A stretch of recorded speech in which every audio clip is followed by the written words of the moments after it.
So I will start. So thank you for coming and attending this presentation. My name is Jean Mercier, Ythier, and I'm professor of economics at the University of Paris Panthéon-Assas. And the paper that I will present today summarizes a paper which was published in Transfusion Clinique et Biologique in 2020. A few words to begin with, to make a short description of the market of plasma-derived products. So in the background of this market, you have a norm, which is voluntary anonymous free gift giving, which has become the dominant norm for blood donation for transfusion purposes since the early 70s. Because essentially this norm functioned well in view of its established ability to satisfy the needs for labile blood products that meet satisfactory conditions of safety and cost. But the economy of blood products is also the place for one of the main exceptions to the principle of non-commercialization of body parts.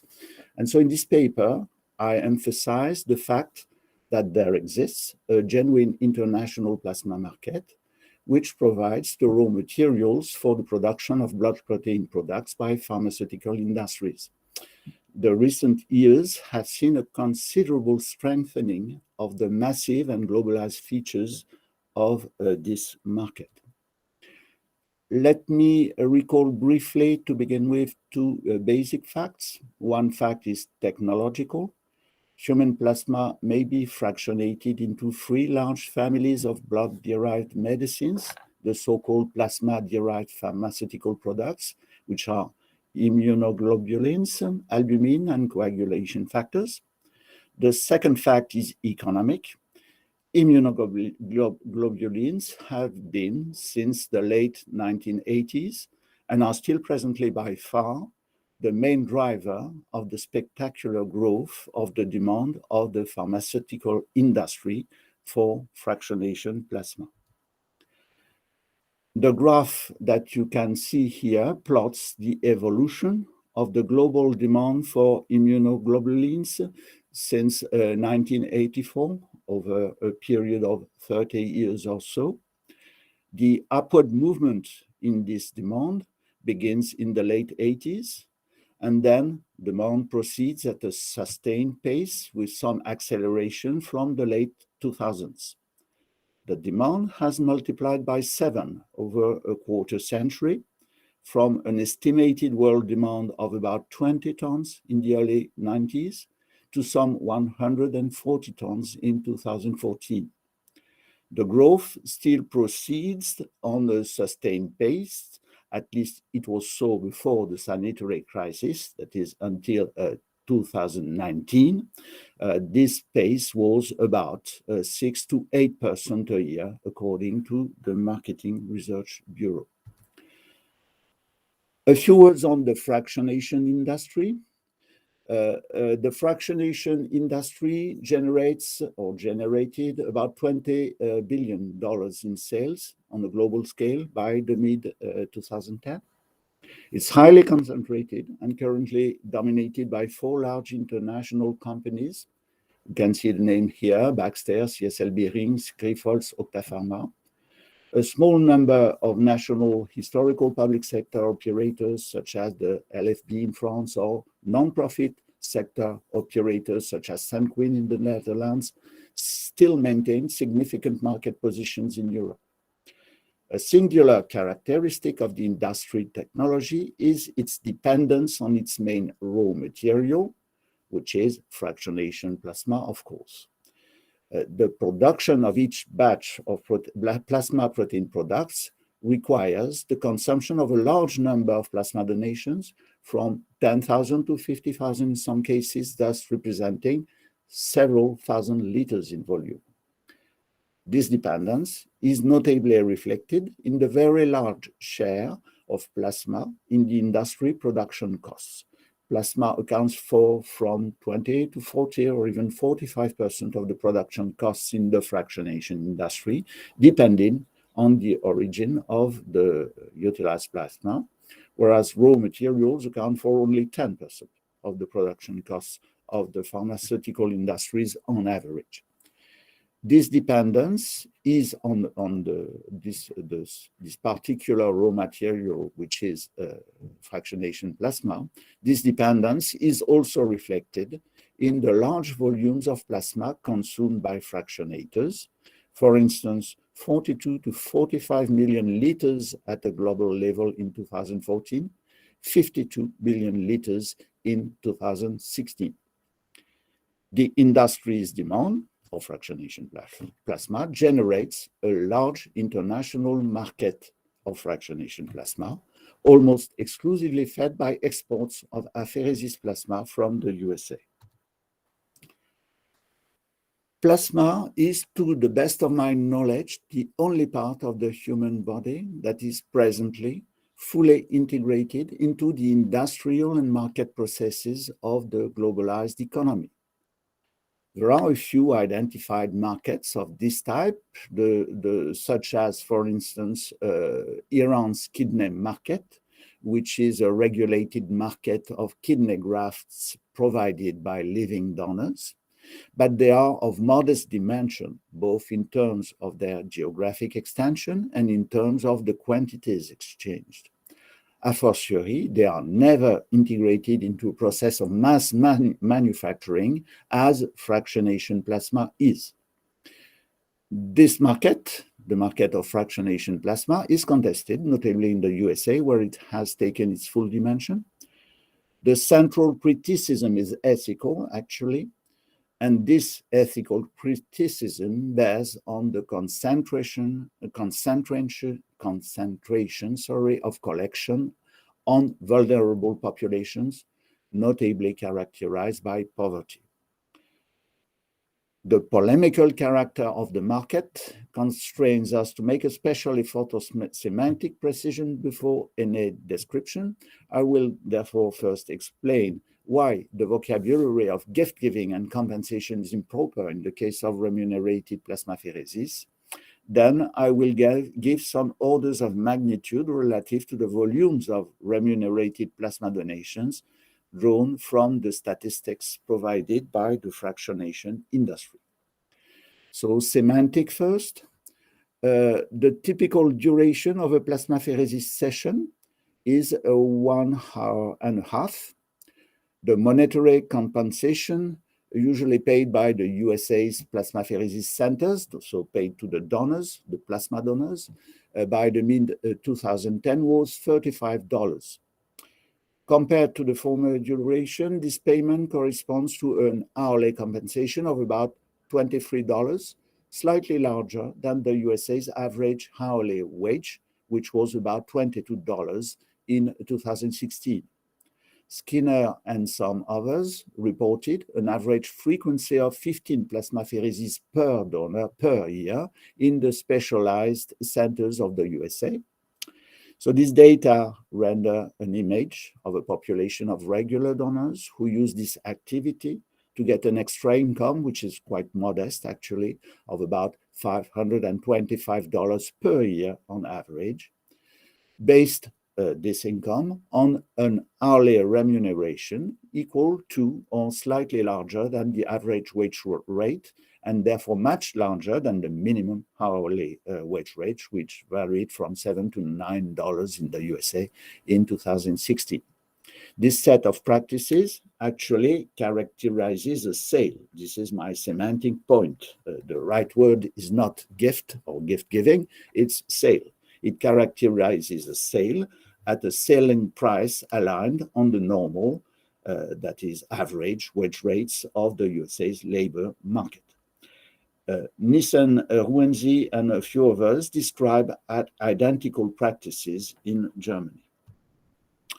I now turn to the presentation of a small number of orders of magnitude, illustrating the following two characteristic features: the fast growth of collection, mainly attributable to the USA plasmapheresis, and as a consequence, the predominant and growing share of USA plasmapheresis in the coverage of the international demand of fractionation plasma of the industry. The PPTA, the Plasma Protein Therapeutics Association, which is actually an association of fractionators of pharmaceutical industries specialized in fractionation. The PPTA statistics reported very rapid growth collection of fractionation plasma in the USA over the last decade. It would have thus increased, according to these statistics, from 10 million liters in 2005 to about 38 million liters in 2016, evolving at a steady growth rate of about 20%, 25% per year on average, apart from a brief recess in 2010. The number of USA plasmapheresis centers doubled in the same period, rising from 300 to over 600, and actually it's over 700 in the present period. If we retain the upper bound of the range of estimates reported by Burnouf for the consumption of fractionation plasma of the industry in 2014, that is 45 million liters, the plasma collection of the USA would have provided more than 70% of world demand on that year, which is about 32 million liters, the bulk of it, over 95%, from remunerated plasma donation. A large share of this plasma, of this US plasma, is exported mainly towards Europe, about 16 million liters in 2014, according to the PPTA. I devote the next 2 or 3 slides to a brief description of prices and costs for fractionation plasma. So a few words of introduction on this topic. Blood products are subject, after collection, to operations of cession at prices that may correspond, according to the type of institutional environment where these operations take place, to administered tariffs or regulated fees, or otherwise simple market prices. The collection operator, whether the market or the non-profit or the public type, is usually bound to balance its budget. Cession prices cannot, in other words, be durably set below collection costs without compromising the collection activity, and this establishes a strong tie between costs and prices, actually. I focus below on the analysis of plasma collection costs. An interesting study by Eandi and a few others makes a precise calculation of these costs at an important regional center of the province of Verona in Italy.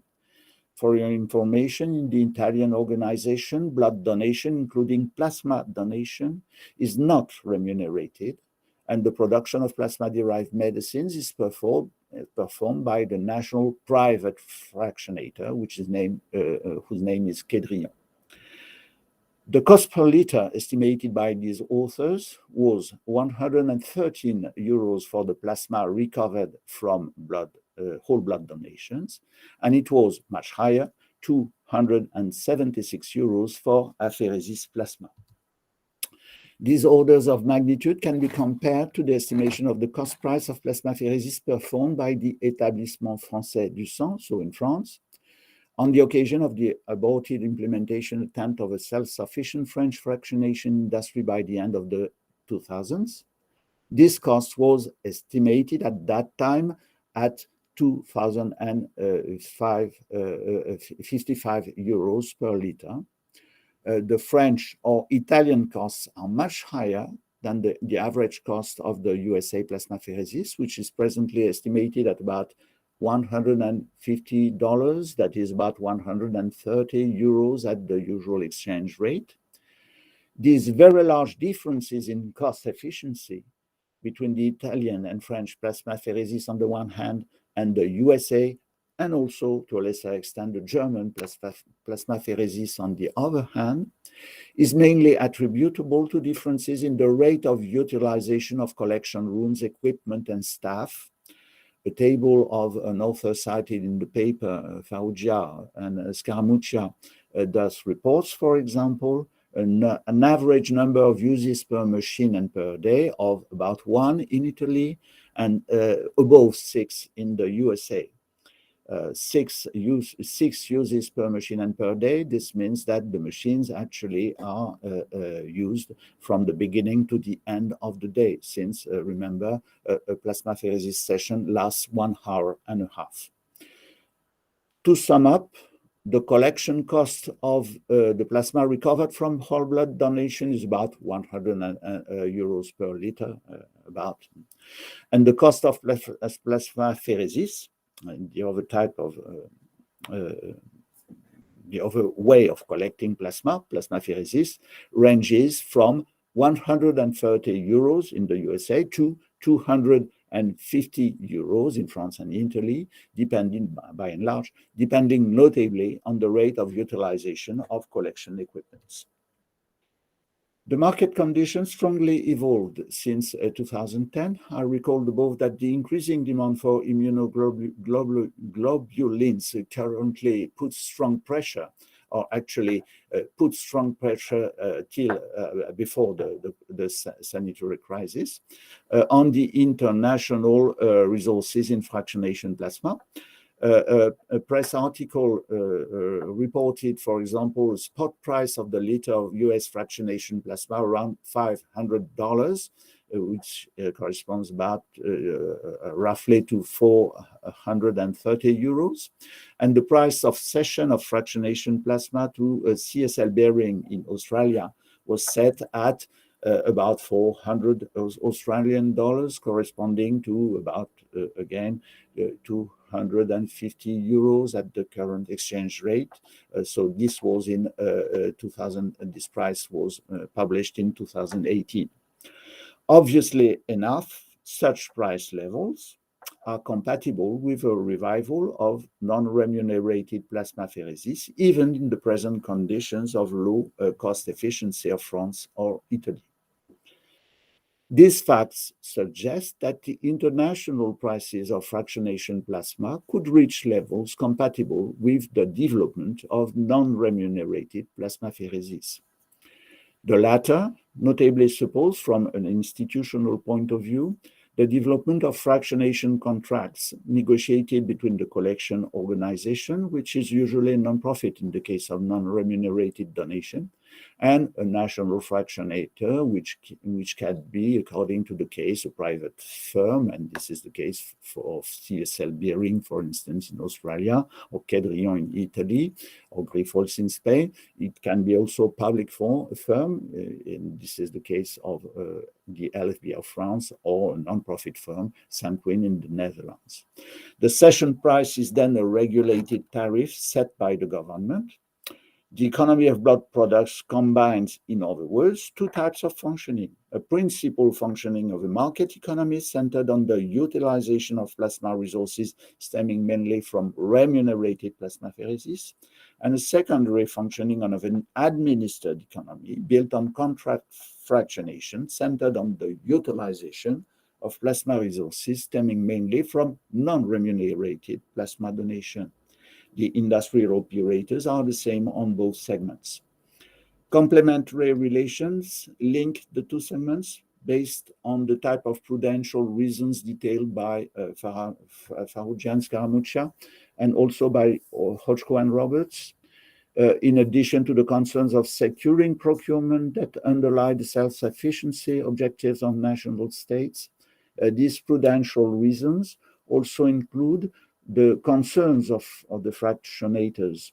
The latter stem from the fractionators' exposure to supply and demand shocks entailed by the double dependence particular to this industry, its dependence on a narrow range of products and notably on immunoglobulins for the most dynamic component of demand, and its dependence on the USA remunerated plasmapheresis for the supply of its main raw material.